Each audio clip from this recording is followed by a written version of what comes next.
పువ్వులో తేనె ఉంటుంది, అందుకని ఆ తేనె నాలుక మీద పడింది అనుకోండి తీయగా ఉంటుంది.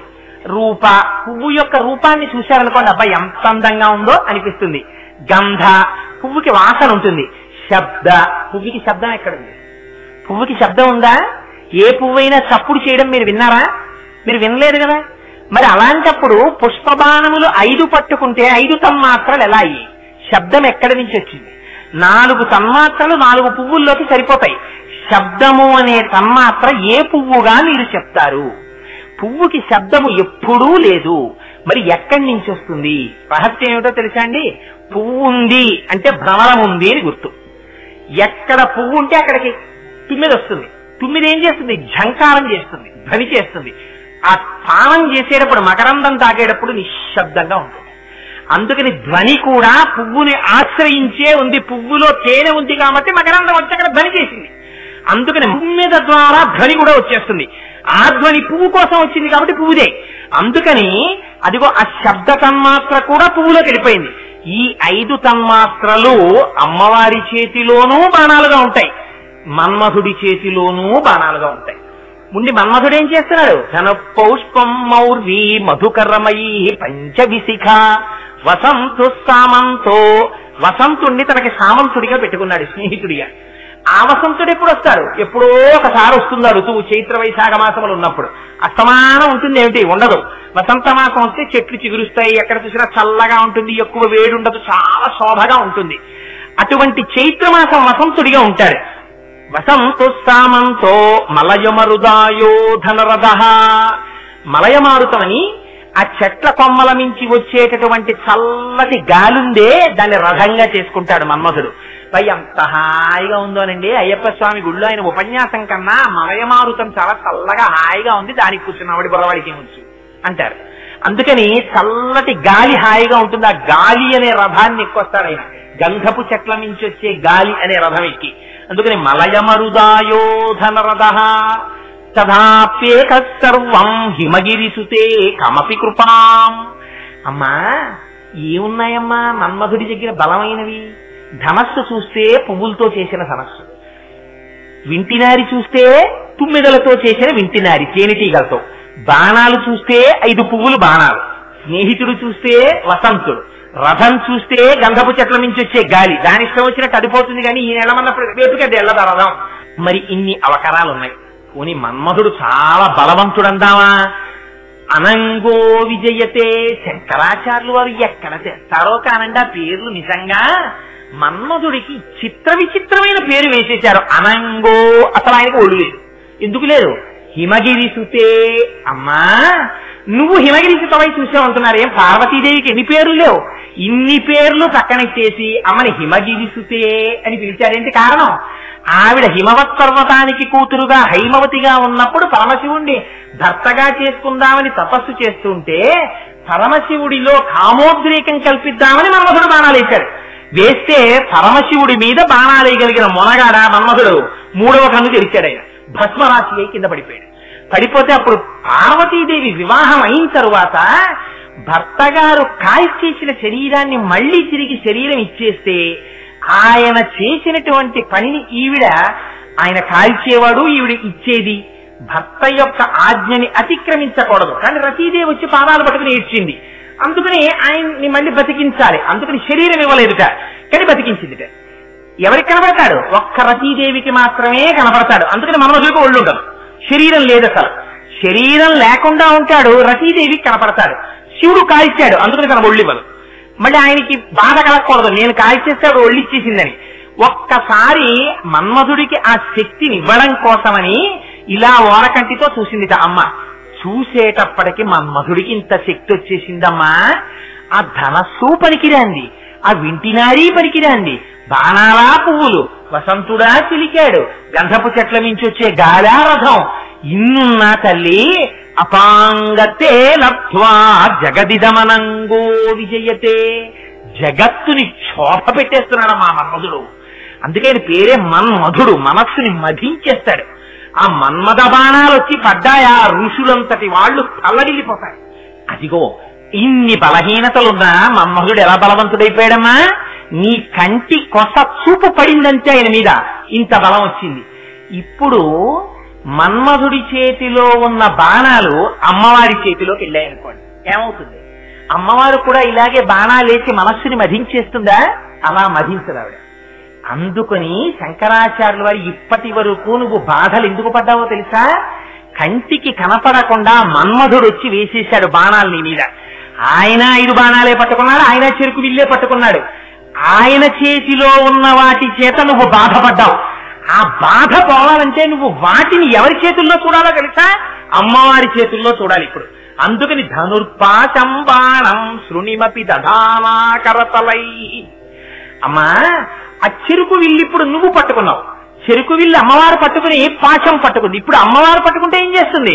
ఇప్పటి వరకు తిరిగావు తిరిగావు తిరిగావు తిరిగావు తిరిగావు. ఇప్పటి వరకు ఇంద్రియాలన్నీ ఎందుకు పనికొచ్చాయి? ప్రపంచం వైపుకి తిప్పడానికి పనికొచ్చాయి. ఇప్పుడు అవే ఇంద్రియాలు అమ్మవారి సేవ చేయడానికి పనికొస్తాయి. ఎందుకని? ఆవిడ పాదాలు వెళ్ళి పట్టుకున్నావు. పట్టుకునేటప్పటికి ఆవిడ ఏం చేసింది? పాశం వేసి తన వైపుకి లాక్కుంది, భక్తి వైపుకి.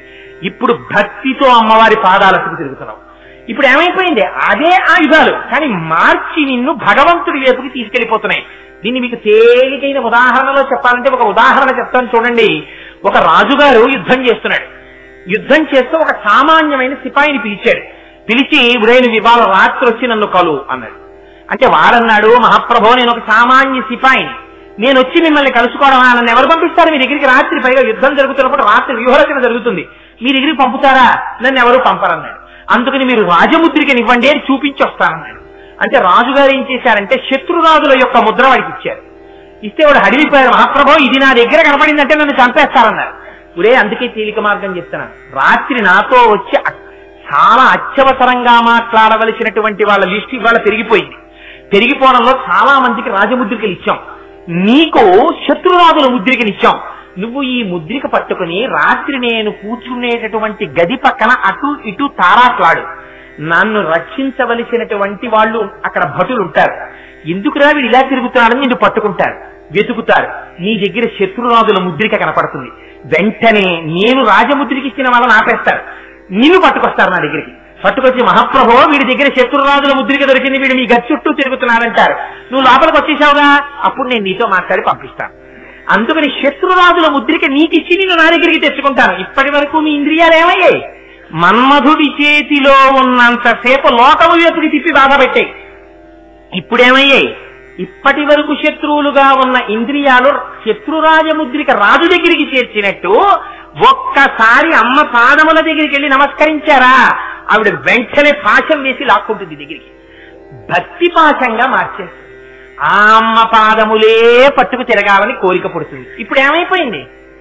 పుణ్యం పెరుగుతూ ఉంటుంది. అమ్మ వేపుకి తిరుగుతాడు. అందుకనమ్మా ధనుర్పాశం బాణం. ఇప్పటి వరకు మీరు లోకం వైపుకి తిరిగితే ఏమవుతుంది? 2 వస్తుంటాయి. ఏమిటవి? కామక్రోధములను వస్తాయి.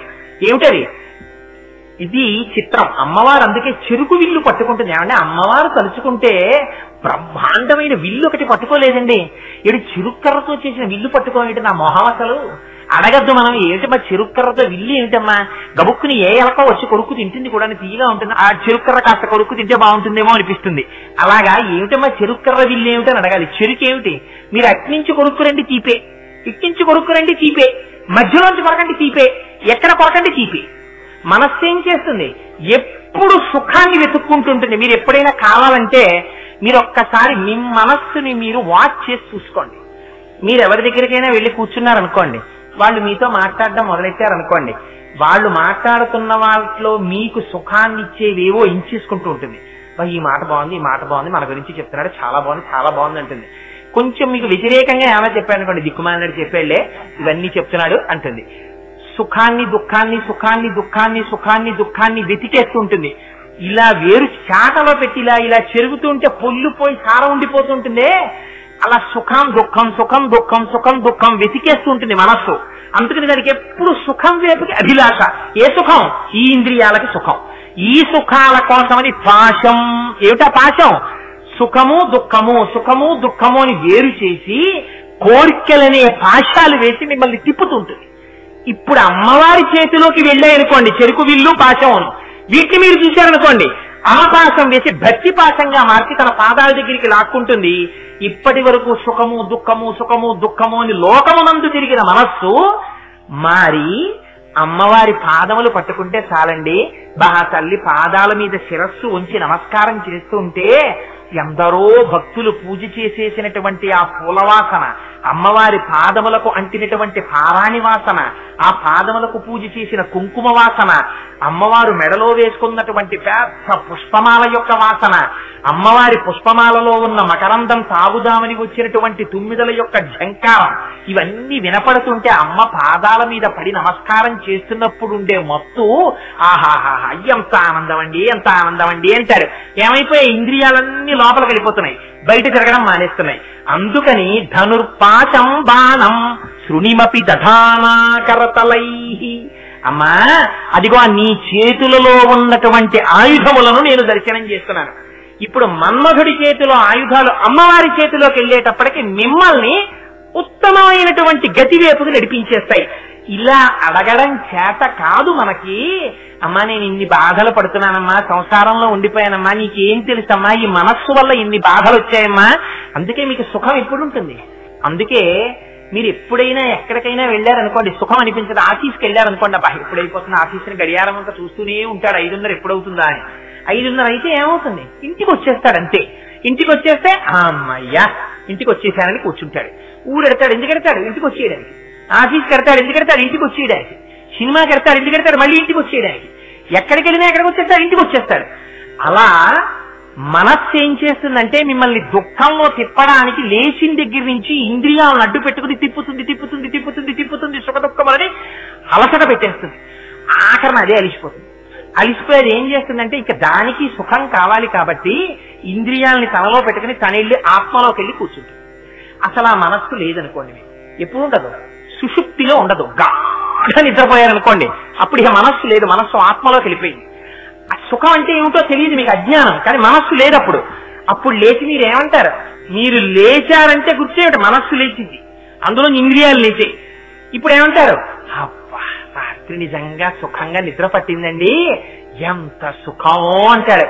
దిక్కుమాల నిద్ర పట్టేసిందండి రాత్రి, ఎంత దుఃఖమో ఆ నిద్ర అని ఎవడైనా అంటాడా? ఎవరిని అడగండి, ఎంత సుఖంగా పట్టేసిందోనండి నిద్ర, అలసటంతా తీరిపోయిందంటాడు. మీకు నిద్ర పోయినప్పుడు ఏది లేదు, మనస్సు లేదు. ఆ మనస్సు లేకపోయిందా మీరు సుఖపడిపోయారు. మనస్సు ఉందా సుఖ దుఃఖములు సుఖ దుఃఖములు సుఖ దుఃఖములని మీకేది ఇష్టమో దాన్ని ఇష్టమని, మీకేది కష్టమో అది కష్టమని రంగులు మార్చేసి కాసేపు సుఖాన్ని దుఃఖం ఉంటుంది, దుఃఖాన్ని సుఖం ఉంటుంది. అప్పటి వరకు చక్కెర పొంగలి సుఖం ఉంటుంది, ఎక్కువ చక్కెర పొంగలి తినేస్తే దుఃఖం ఉంటుంది. అప్పటి వరకు వాడికి పరమాన్నం కనబడితే ప్రాణం, వీడికి షుగర్ వచ్చిందని డాక్టర్ గారు చెప్పేటప్పటికి దాన్ని చూస్తే భయం, అబ్బో దూరంగా పెట్టండి నాకు విషయం అంటాడు. ఈ శరీరాన్ని అడ్డు పెట్టుకుని ఇంద్రియాల్ని అడ్డు పెట్టుకుని సుఖం దుఃఖం సుఖం దుఃఖం సుఖం దుఃఖం అని మిమ్మల్ని అవసరం పెట్టేసినటువంటి మనస్సు ఒక్కసారి ఆ చెరుకు విల్లు రూపంలో అమ్మవారి పాదాల్లోకి లయమైపోతే మీరు ఆనంద స్వరూపులై నిలబడిపోతారు. అమ్మా నాకు అలా అడగడం చేత కాదమ్మా, నా స్థితి నాకు తెలియదమ్మా, ఇన్ని నేను ఎలా చెప్తానమ్మా, నాకు ఆ విద్య లేదు కదా, నన్ను ఎలా కాపాడతావమ్మా అని నువ్వు బెంగెట్టుకుంటావేమోరా. అవన్నీ నువ్వేం చెప్పద్దు. ఒక్కసారి నేను పట్టుకున్న వాటి వంక చూడు, ఆ పాశం వంక చూడు, ఆ చెరుకు వంక చూడు. నేను అమ్మని కాబట్టి మన్మధుడి చేతిలో నేను తీసేసుకుని కనపడుతున్నాను. ఇప్పుడు మన్మధుడి చేతిలో ఉంటే నిన్ను బాధ పెట్టాడు, కనపడకుండా బాధ పెట్టాడు. నేను పట్టుకుని కనబడుతున్నాను నీకు, అయినా నువ్వు రావట్లేదు, ఇది నీ దౌర్భాగ్యం. వెళ్ళు, అమ్మ పట్టుకుని ఉంది, కనపడని మన్మధుడికి దొరికి బాధపడ్డావు. కనబడుతున్న అమ్మ ఈ ఆయుధాలు పట్టుకుని కనబడుతోంది, వెళ్ళి ఒక్కసారి వాటి వంక చూసి నమస్కారం చేయి, వెంటనే నిన్ను ధరించేస్తుంది అమ్మ. అందుకని అమ్మని అమ్మగానే చెప్పడానికి ఆమెకు పేరు చెప్పరు, అమ్మతనమే గొప్ప, అమ్మకి పేరుండాలా. అందుకని ధనుర్పాశం బాణం శృణిమపి దధానాకరతలై అని శంకరులు అంటారు. పురస్తాప్యత్తాన్నః, అమ్మా ఆ త్రిపురములను కూడా సంహరించినటువంటి త్రిపురాసురుల్ని సంహరించినటువంటి పరమశివుడున్నాడే, ఆ పరమశివుని యొక్క అహోపురుషికా స్వరూపానివమ్మా నువ్వు అన్నారు. అహోపురుషిక అంటే అహంకార స్వరూపురాలని. పరమశివుని యొక్క అహంకార స్వరూపురాలంటే శివుడికి అహంకారం ఉంటుంది, గర్వం ఉంటుందనే. అహంకారం అంటే అది కాదు, శివుడు తనని తాను నేను అని గుర్తించుకోవడం అహంకారం. అహంకారం అంటే నేను అనడం. ఆయన అలా అనడం ఎందుకనడు? ఆయన ఎప్పుడు నిర్గుణ బ్రహ్మంగా. అందుకే మీరు పరమశివుణ్ణి చూడండి, కోటగుమ్మం సెంటర్ అని రాజమండ్రిలో ఉంది. ఇలా 2 కలశములు పట్టుకుని ఇలా అమృతం పోసేసుకుంటూ ఉంటాడు తన మీద తాను. పోసేసుకుంటే మళ్ళీ కిందకు వస్తుంది, మళ్ళీ ఇలా తీసి మళ్ళీ ఇలా పోసేసుకుంటూ ఉంటాడు. అరమోట్పు కన్నులతో ఉంటాడు. అంటే తనలో తానే రమించిపోతూ తాను ఆత్మస్వరూపుడై తాను ఒక్కడే అయి సంతోషిస్తుంటాడు. అలాంటి వాడిలో ఏమయ్యా నువ్వు అలా కూర్చుంటే పిల్లలందరూ ఎప్పటికి తరిస్తారు, అదిగో పిల్లల్ని నీలో కలుపుకో అని అమ్మ ఆయనలో శక్తి స్వరూపమై ఆయనని కదిపి నేను నా పిల్లలు అని జగత పితరౌ వందే పార్వతీ పరమేశ్వరవు తల్లిదండ్రులుగా వాళ్ళిద్దరూ వచ్చి కూర్చునేటట్టు ఆయనలో కదలిక కల్పించి నేను అన్న శివుని యొక్క స్వరూపం ఏదుందో అది అమ్మవారు. ఇప్పుడు అయ్యవారు అమ్మవారు 2 ఉన్నారా? ఆయనే ఆవిడ, ఆవిడే ఆయన. కోటేశ్వరరావు గారు నేనన్నప్పుడు ఏమంటాను? నేను అంటుంటాను. నేను అన్నప్పుడు ఏది నేను? నాలో ఉన్నటువంటి చైతన్యము నేను అయినప్పుడు నా చైతన్యము నా నుంచి విడిపడుతుందా? విడిపడదు, లోపలే ఉంటుంది. అందుకని అయ్యవారు అమ్మవారు విడిపడతారా? ఆయనలోనే ఉంటుంది. ఈ రహస్యం చెప్పడానికి ఒక్క మాట ఎంత అద్భుతంగా వేశారో చూడండి. అహో పురుషిక, 3 పురములను సంహరించిన వాడా అన్నారు. ఏం పరమశివుడికి ఎన్ని పేర్లు లేవు? త్రిపురాసురుల్ని సంహరించిన వాడా?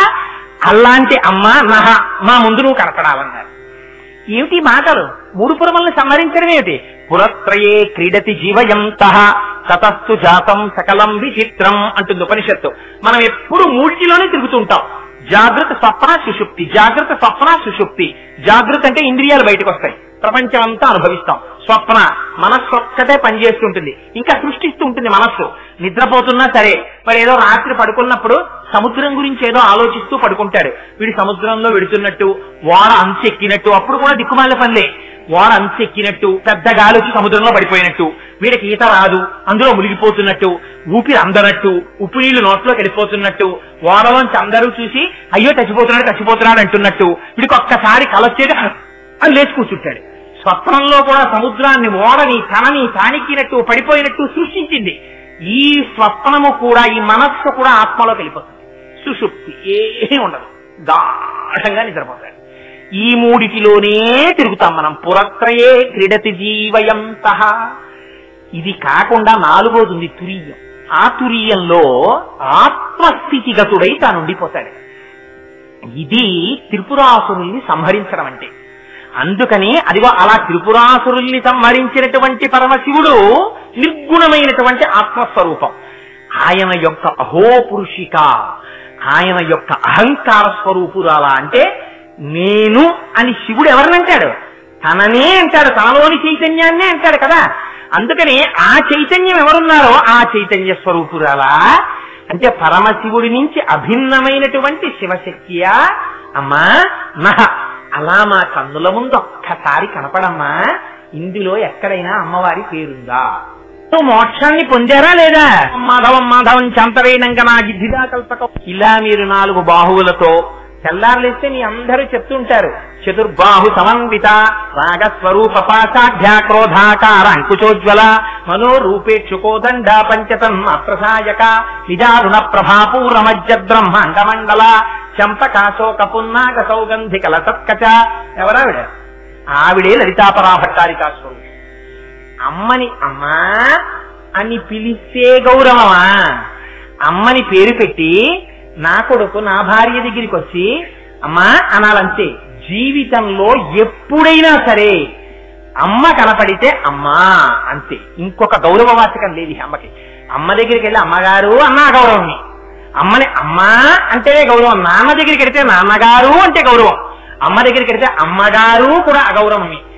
అమ్మ దగ్గరికి కొడుకు వచ్చి ఈశ్వరి అన్నాడు అనుకోండి, ఈశ్వరి అంటే నా భార్య పేరు ఇక్కడ, అక్కడ నేను తప్పంగా చెప్పట్లేదు, దాని పేరు ఈశ్వరి. అందుకని ఈశ్వరి అన్నాడు అనుకోండి, అది వారికి అవమానమే. ఎందుకని? తల్లిని పేరు పెట్టి పిలవకూడదు, అమ్మా అనే పిలవాలి. అందుకని శంకరులు పేరు ఇవ్వలేదు. అమ్మా నేను కొడుకునమ్మా, నువ్వు అలా కనపడి ఉద్ధరించవా? ఇప్పుడు పేరెవరు మీరు తెలుసుకోవాలి. ఎవరావిడ? లలిత. లోకానతీత లలితే లలిత తేన సోచ్యతే. లోకమునంతటినీ ప్రకాశింపచేయగలిగినటువంటి లావణ్య స్వరూపము కలిగిన అమ్మ ఎవరో ఆవిడే లలిత. అదే మన అమ్మ. అందుకని శంకరులు పేరు పెట్టారు. ఏమి సౌందర్యలహరండి, బహుభంగిమల. కళ్ళ ముందుకు తీసుకొచ్చి అమ్మని సాక్షాత్కరింపచేస్తారు. రేపటి రోజున అమ్మవారి ముక్కుని సంపంగి పువ్వుతో ఎందుకు పోలుస్తారో, ఆ ముక్కుని దర్శనం చేస్తే, ముక్కులోంచి వచ్చే ముత్యాన్ని దర్శనం చేస్తే ఏమవుతుందో, అమ్మవారి కబరీబంధం ఎందుకు వర్ణిస్తారో, ఆ కబరీబంధంలో పువ్వులు పెట్టుకుంది అని ఎందుకు చెప్తారో, అలా దర్శనం చేస్తే ఎంత గొప్ప ఫలితమో శంకరాచార్యులు వారు ఎందుకు అలాంటి శ్లోకాలు ఇచ్చారో అని విజ్ఞాపన చేస్తాను. కాబట్టి మనస్సు బాగా నిలబడి ఎల్లుండి మీరు పుష్పాలతో ఆరాధన చేయగలుగుతారు. మంగళాశాసనపరై మదాచార్య పురోగమై సర్వైశ్చ పూర్వైరాచార్యై సత్కృతాయాస్తు మంగళం. మంగళం కోసలేంద్రాయ మహనీయ గుణాత్మనే చక్రవర్తి తనూజాయ సర్వభౌమాయ మంగళం. ఉమాకాంతాయ కాంతాయ కామితార్థ ప్రదాయినే శ్రీగిరీశాయ దేవాయ మలినాథాయ మంగళం. కరచరణ కృతం వా కర్మ భక్తాజం వా శ్రవణనైనజం వా మానసం వాపరాధం విహితం వా సర్వమేత్తక్షమస్వ. శివ శివ కరుణాబ్ధే శ్రీ మహాదేవ శంభో. సర్వం శ్రీ ఉమామహేశ్వర పరబ్రహ్మార్పణమస్తు. స్వస్తి.